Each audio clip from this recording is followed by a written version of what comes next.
The road up to Hearst Castle is 5 miles long, and in the last dark hour before a summer dawn in the 1930s, if you were driving it, headlights sweeping the switchbacks, you would begin to see eyes.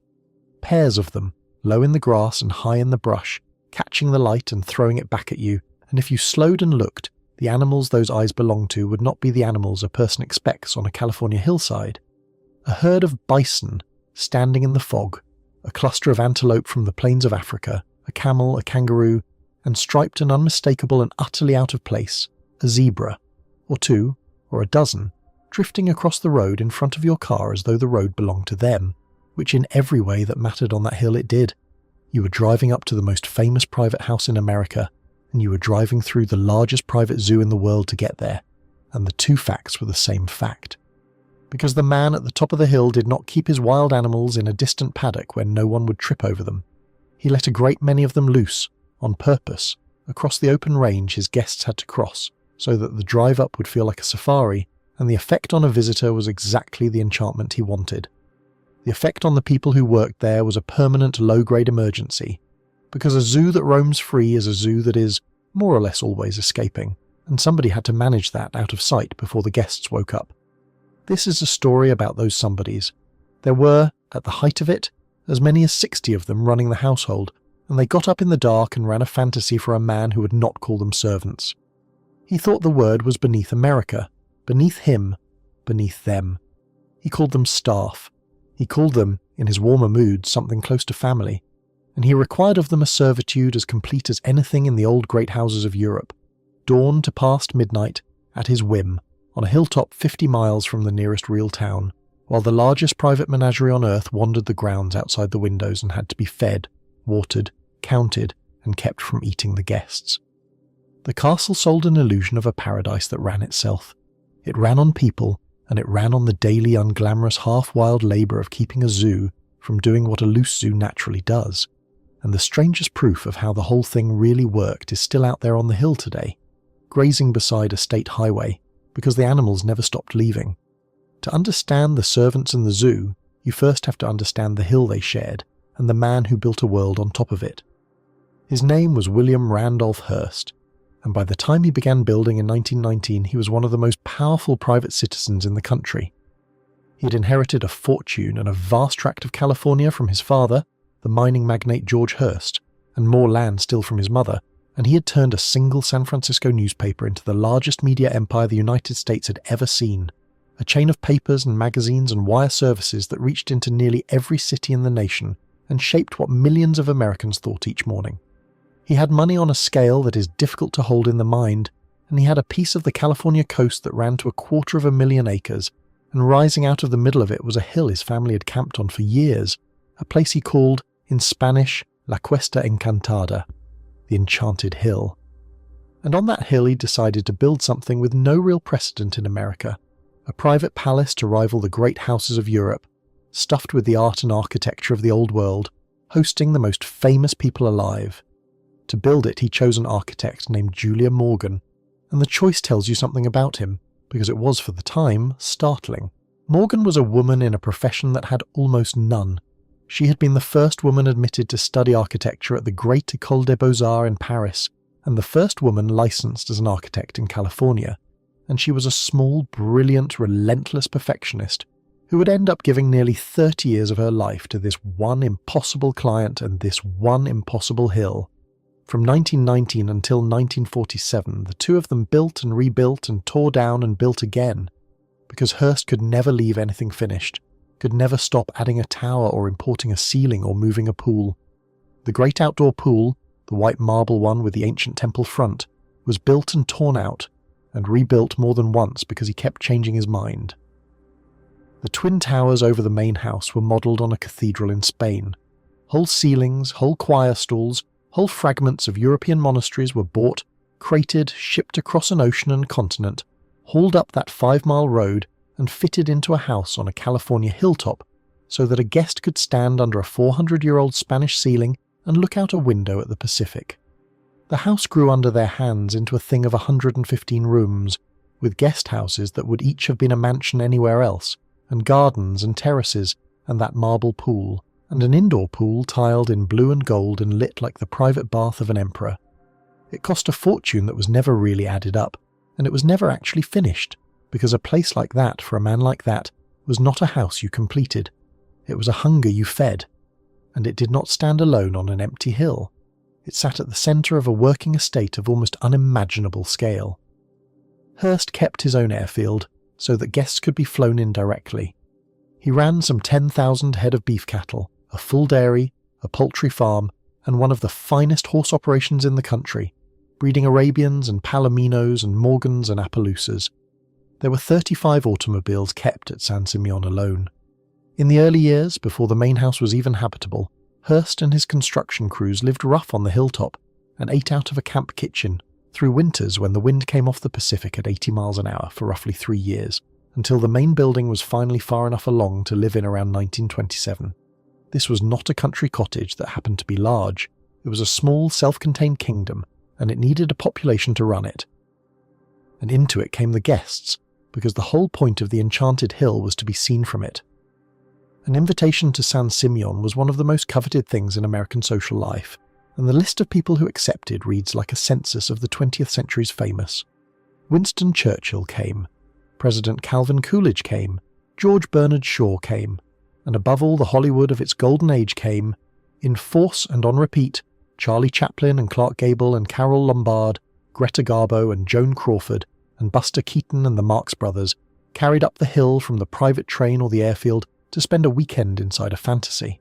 They swam in the marble pool, they ate at a long refectory table under a medieval ceiling, they watched first-run films in a private theatre, they wandered gardens full of ancient statues, and the entire experience was designed, down to the smallest detail, to feel effortless, seamless, and magical, as though the enchanted hill simply produced comfort and beauty the way the sun produces light, with no machinery behind it and no hands. There were hands. There were at the peak as many as 60 pairs of them in the household alone, and behind that household stood a whole further army on the wider estate. And the first thing to understand about all of them is the peculiar revealing fact of what they were and were not allowed to be called. By the accounts that come down from the people who worked on that hill, Hearst did not like the word servant.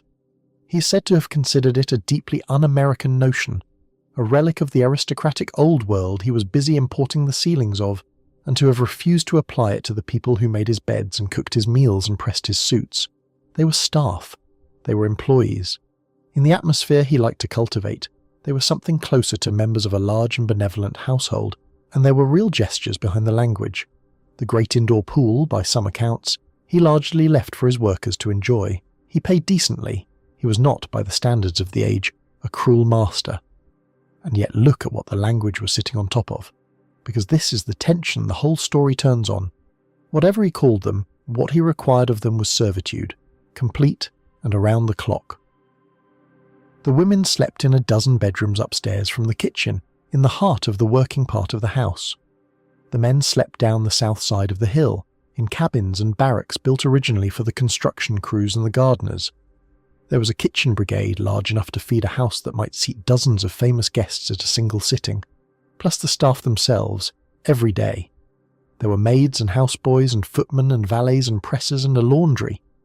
There was a cottage out back holding half a dozen secretaries and teletype operators, whose entire job was to keep the chief, as they called him, in constant wired contact with the newspaper empire he ran from the hilltop so that a man in a Spanish castle on the California coast could direct the front pages of papers 3,000 miles away, at any hour, on a whim.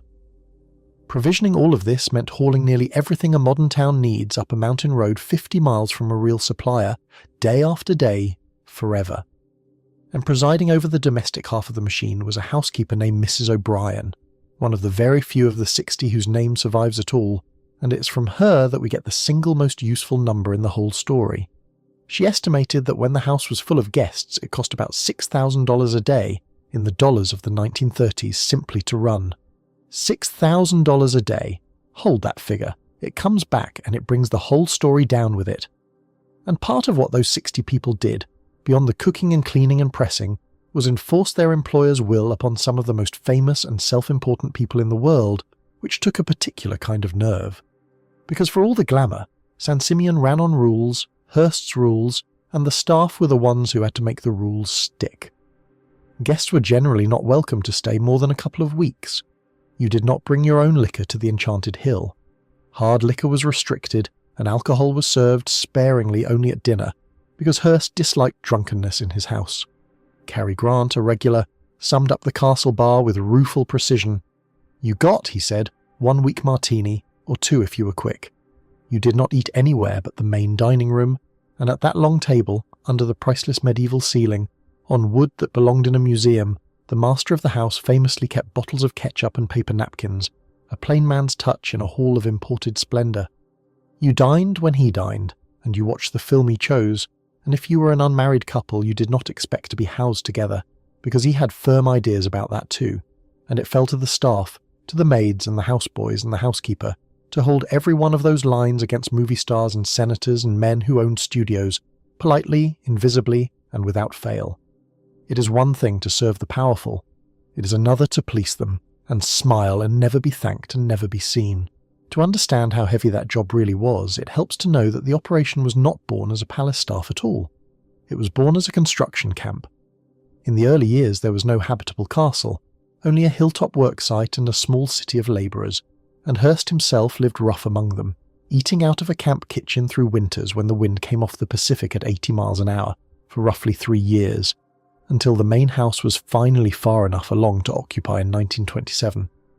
That shared roughness at the beginning was part of where the whole not-servants ethos came from, and it was genuine.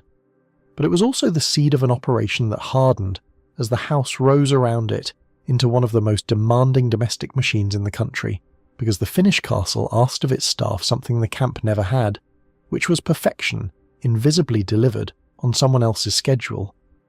Consider what it took simply to hold a single weekend. This was a hilltop 50 miles from the nearest real supplier, and almost everything a small hotel needs had to be ordered, hauled up the 5-mile road, and stored before it could be used. A house that might turn over a dozen or more famous guests at a time, each arriving with luggage and habits and expectations, each wanting a room already stocked and warmed, clothes pressed, meals staged, preferences quietly anticipated. The staff had to open and ready the guest houses, provision the kitchens, run the laundry, keep the fires, and stand up the entire performance on a timetable, set by a man who might decide on short notice that 30 people were coming up the hill on Friday. The magic looked spontaneous. It was one of the most tightly choreographed hospitality operations in America, and the choreographers were never allowed on stage. At the centre of the performance was the long dining table, and the long table had a geography that everyone at San Simeon learned to read. Guests were placed along it according to favour, the newest and most cherished seated near the host at the middle, and as a visitor's welcome began to wear thin, they would find themselves set further and further toward the cold ends of the table, a silent social barometer that told a guest, without a word, exactly where they stood. Dinner was communal, and it was expected. Afterward, the whole party moved to the private theatre to watch a film, often one the studios had not yet released, and attendance there was expected too. And through all of it, the staff kept the invisible rules in force, the single weak martini, the vanished outside liquor, the careful housing of couples night after night, holding the line against senators and studio heads and the most famous faces of the age, and doing it so smoothly that the guests experienced only freedom and never once felt the fence. Hearst also loved a theme, and San Simeon became famous for its costume parties, whole weekends built around a country or a period, guests arriving to find themselves handed elaborate outfits and a house transformed to match, and every one of those transformations, the decorations, the wardrobe, the staging, was staff labour, poured in and then erased. And over the entire enterprise for nearly 30 years presided the most unlikely figure of all, Morgan, the small exacting architect who rode the train down from San Francisco again and again, decade after decade, to design not only the marble temple by the pool and the gilded ceilings overhead, but the working kitchens the staff sweated in, and the grottos the bears paced, and the very roadside shelters the zebras grazed beside. A serious artist gave the better part of her life to one man's insatiable hill, and the longer you look at it, the clearer the real subject of Hearst Castle becomes. It was never only the art, or the pools, or the guests, it was the labour, The more effortless the magic was made to appear, the more hidden human effort it secretly required, and the whole genius of the place, the thing the fortune was truly buying, was the erasure of the very work that made the enchantment possible. That was the household. But the household was only half the job, because the enchanted hill was not only a house, it was also, wrapped around the house, the largest private zoo that had ever existed, and the same enterprise that ran the one had to run the other, and the zoo did not keep office hours, and the zoo did not stay put. Hearst called it, with a straight face, the Hearst Garden of Comparative Zoology, and it was the fullest expression of his particular genius for wanting everything at once. He loved animals, genuinely, and he had the money and the land to indulge that love past the point any private person ever had before or has since. Some of the grazing stock he had inherited along with the ranch, the bison and elk and deer his father's land already carried, and to them he added, over the years, a collection of the world's creatures that a good many actual cities could not have matched. And crucially, he built it in two very different halves, and the difference between those halves is where the trouble lived. The first half was the menagerie, on a rise just north of the castle that came to be called Animal Hill, and here the dangerous animals lived behind bars in cages and grottos that Morgan, the first woman to study architecture at the Beaux-Arts, found herself designing alongside the marble pools and the medieval ceilings. Into those enclosures went a roll call that reads like the inventory of a national zoo. Black bears, grizzly bears and sun bears, polar bears, lions, tigers, leopards, jaguars and cougars, chimpanzees, orangutans and monkeys, macaws and kinkajous and quatimundis, swans and storks, a tapir and an elephant. Hearst and his guests would stroll up to Animal Hill to look at them, the way you or I might visit a zoo, except this one belonged to one man and sat in his backyard, and he kept a veterinarian on staff through the 1930s whose whole job was to keep this impossible collection fed, exercised, and alive. The second half was the part that made the drive up the hill unforgettable, and it was the part that made the staff's lives a running problem, because the second half was not caged at all.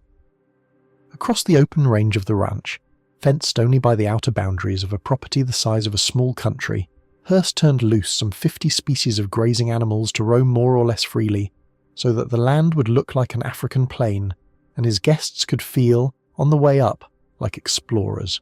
Out there, wandering the hills among the native deer were bison and Rocky Mountain elk, antelope from Africa and Asia, zebras, camels, both the two-humped Bactrian kind and the one-humped dromedary kind, sambar deer from India, and axis deer from Asia, and red deer from Europe, llamas, kangaroos, ostriches, emus, Barbary sheep, muskoxen, and yaks. As many as 4 giraffes were kept in a pen right beside the road, and Hearst asked his architect to build a special roadside shelter where the animals could be fed close to the roadway so that a guest car climbing to the castle would pass within a few feet of creatures from the far side of the earth. That was the design, and that precisely was the problem the 60 had to solve every single day while the guests slept and the magic held. A zoo that roams is a zoo that is always, quietly, getting away. Start with the feeding, because nothing exposes the gap between the magic and the machine like the plain question of what all these animals ate. The grazing animals mostly fed themselves off the range, which was the whole idea, but they still had to be watched and counted and doctored and pulled out of trouble. It was the meat-eaters on Animal Hill that turned the household budget into something closer to the supply line of a small army. The lions and the tigers wanted horse meat, by the ton, ordered and delivered and butchered and hauled up the hill. The polar bears wanted fish. The bears and the primates and the rest wanted a steady river of lettuce and carrots and apples and nuts. Somebody had to order all of it, and receive all of it, and move all of it up a mountain road 50 miles from a real town and do it every day forever. So that a guest sipping a weak martini by the marble pool never once had to think about the fact that a few hundred yards away, a staff member was elbow deep in the daily labour of keeping a tiger fed. The enchantment ran on horse meat, it usually does. Then there was the road itself, and the animals that would not stay off it. The free-roaming half of the zoo did not recognise the difference between the range and the driveway, and so the 5-mile approach to the castle was, in practical terms, a place where the wild animals had the right of way. A car full of arriving guests might have to stop for a herd of bison crossing in the fog, or ease around a camel standing placidly in the middle of the road, or wait while zebras, which are not gentle and not tame and not remotely interested in your schedule, decided whether to move. To the guest, this was a delight, a story to tell in Hollywood on Monday, the time they got stuck in traffic behind a giraffe. To the staff, it was a hazard to be managed, a set of large and unpredictable animals loose in the exact space where the most famous and most litigious people in America were being driven around in the dark and the fog. And the danger was real, not decorative. A zebra looks like a painted pony and behaves like a cornered wild horse. A zebra can kill. Its kick is powerful enough to break the jaw of a lion, which is precisely why the lions lived behind bars and the zebras did not. And it fell to the people who ran the hill to make sure that a movie star's convertible and a quarter-ton striped animal that could shatter bone never arrived at the same blind curve at the same instant. Multiply that across 50 species and 250,000 acres and every day of the year, and you begin to see the shape of the job. It was not glamorous. It was livestock management with the added feature that some of the livestock could take your arm off, conducted in the wings of a stage where the audience was never, ever supposed to notice the wings existed. This is the reality underneath the postcard, and it is worth saying plainly. The Enchanted Hill was sold, to its guests and to history, as a place of effortless magic, a paradise that seemed to run itself. It did not run itself. It was a performance staged nightly over a semi-wild operation that was always one loose animal or one missed delivery or one spooked zebra, away from breaking character, and the performers were the 60, holding the whole illusion together with their hands and their hours and their silence. The guests saw a safari and a palace. The staff saw a barely contained zoo and a house that ate $6,000 a day, and their entire craft was making certain the guests never saw what they saw. If this is the kind of history you like, the machinery humming under the famous name, subscribe, because the channel is built for exactly this. Now stay with me, because that $6,000 a day is about to bring the whole Enchanted Hill to the ground. Because here is the fact that the marble and the martinis were designed to make you forget. None of it paid for itself. Not the house, not the zoo, not the safari on the driveway, not a single day of the whole spectacle. It was all outflow, a vast and ceaseless spending against a fortune that was enormous, but not bottomless. And the people closest to Hearst could see the danger even when he could not. Back in 1929, Churchill, not yet the wartime Prime Minister but already a shrewd judge of men, and a guest on the Hill, wrote privately about his host with a clarity that turned out to be prophetic.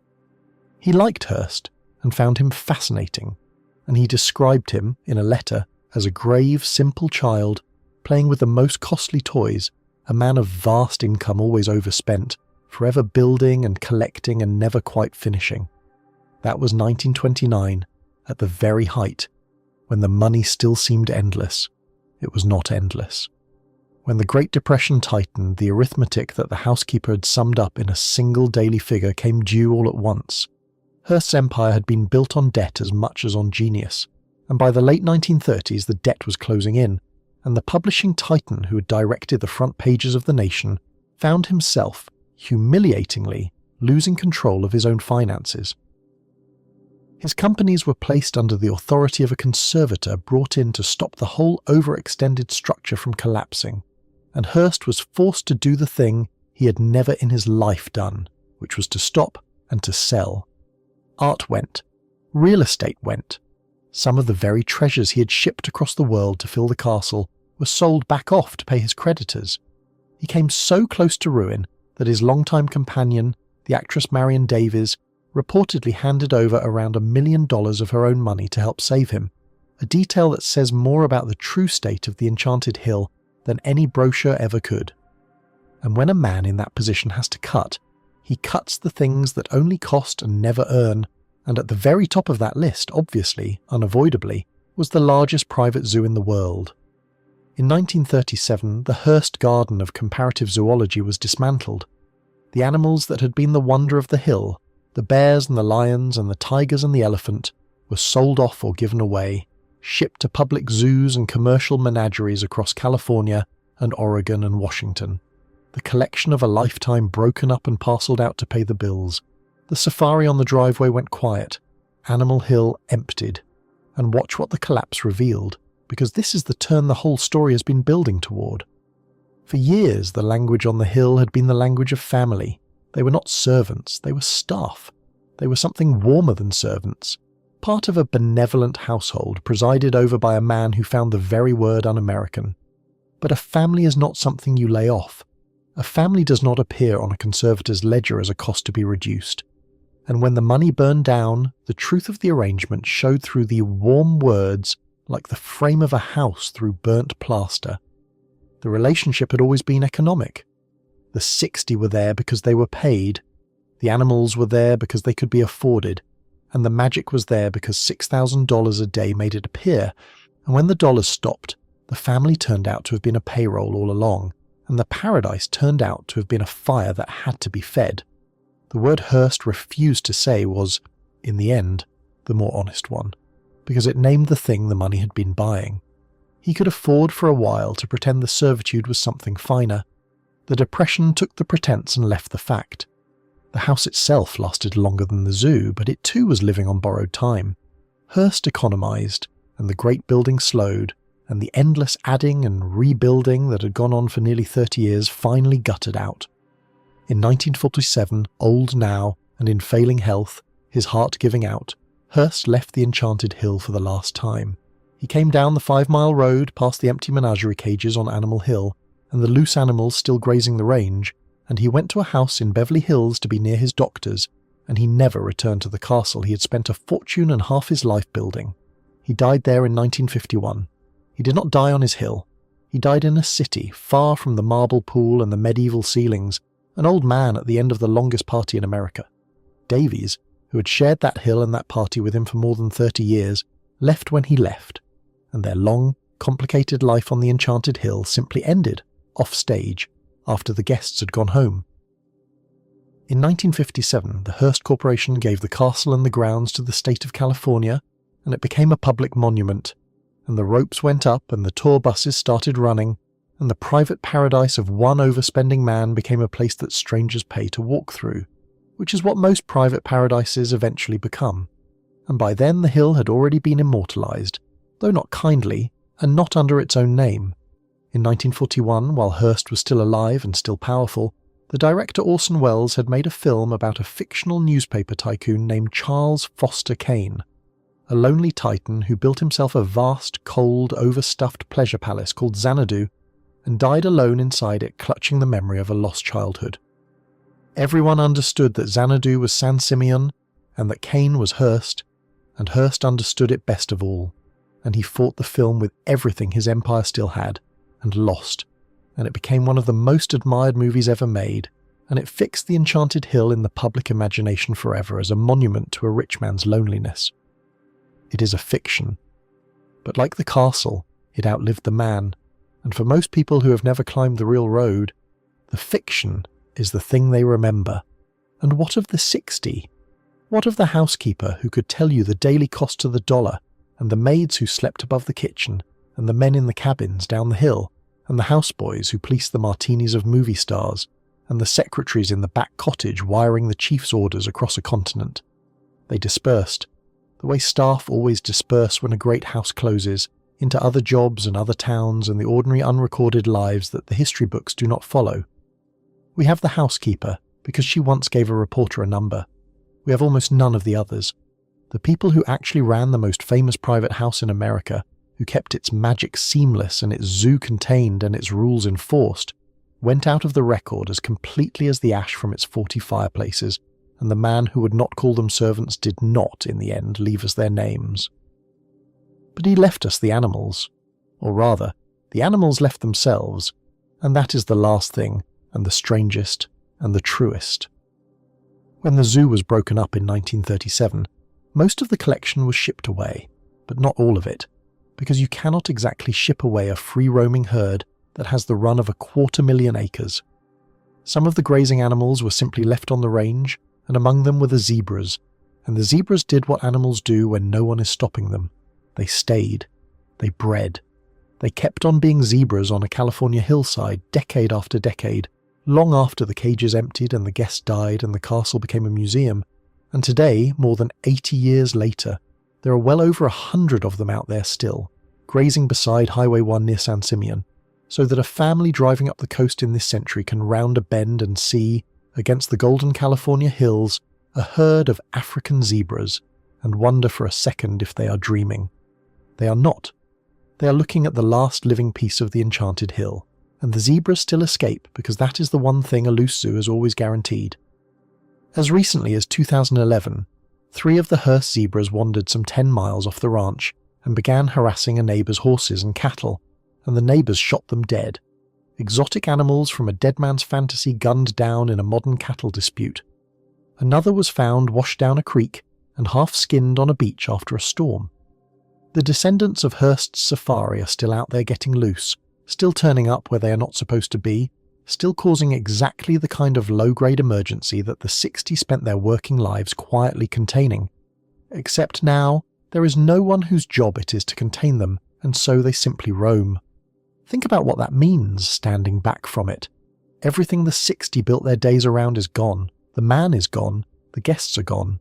The parties, the martinis, the wired orders, the $6,000 a day, all of it gone. The zoo was dismantled almost 90 years ago, and the 60 themselves are gone and very nearly nameless. Remembered, most of them, by no one at all. But the escape never ended.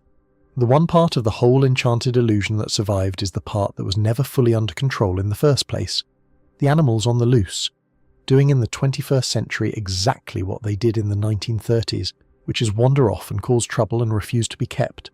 We know those zebras by the highway on sight, and we cannot name a single one of the 60 who once chased them off the road before dawn. The man who would not say the word servant is remembered by a castle full of other people's art, and a hillside full of animals that were never really his to keep. And the truest monument on the enchanted hill is not the marble temple beside the pool. It is a herd of loose zebras on a public road, the descendants of a rich man's dream, still escaping all these years later from a zoo that no longer exists.